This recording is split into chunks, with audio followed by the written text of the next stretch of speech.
SIR पर केंद्रीय मंत्री गजेंद्र सिंह शेखावत का बयान, चुनाव निष्पक्ष और ईमानदारी से हो इसलिए एसआईआर जरूरी। संविधान प्रदत्त शक्तियों के तहत यह चुनाव आयोग की जिम्मेदारी। कांग्रेस एसआईआर का कर रही है राजनीतिकरण।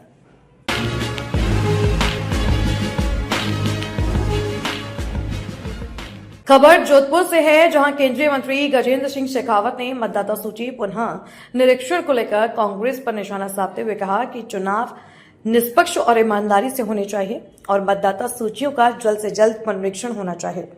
संविधान प्रदत्त शक्तियों के तहत यह चुनाव आयोग की जिम्मेदारी है। इस देश में कई बार संशोधन हो चुके हैं।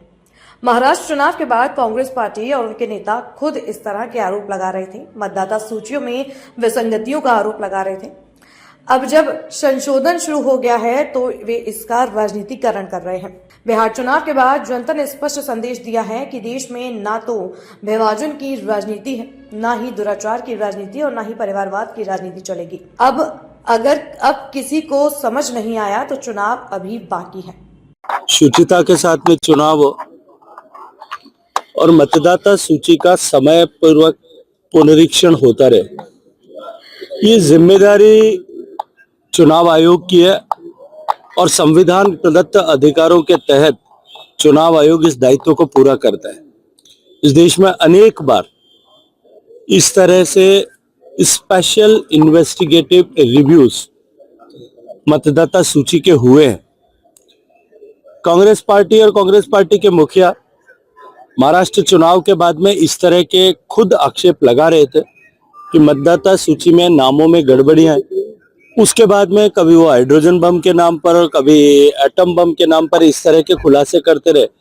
और जब स्पेशल इन्वेस्टिगेटिव रिव्यू इसको लेकर के प्रारंभ हुआ है, तब वो उसको लेकर के, जैसा आपने अपने प्रश्न में खुद कहा कि वो राजनीति कर रहे हैं।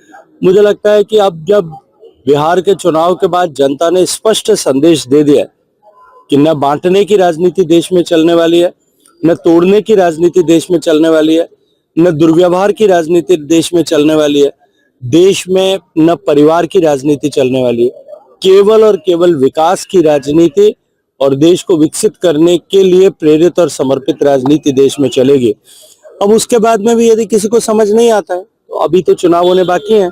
बंगाल में चुनाव होगा, उसके बाद के जितने चुनाव होंगे, असम में चुनाव होगा। मुझे लगता है कि बाकी बचे हुए शायद संदेश जनता एक बार फिर ऐसे लोगों को दे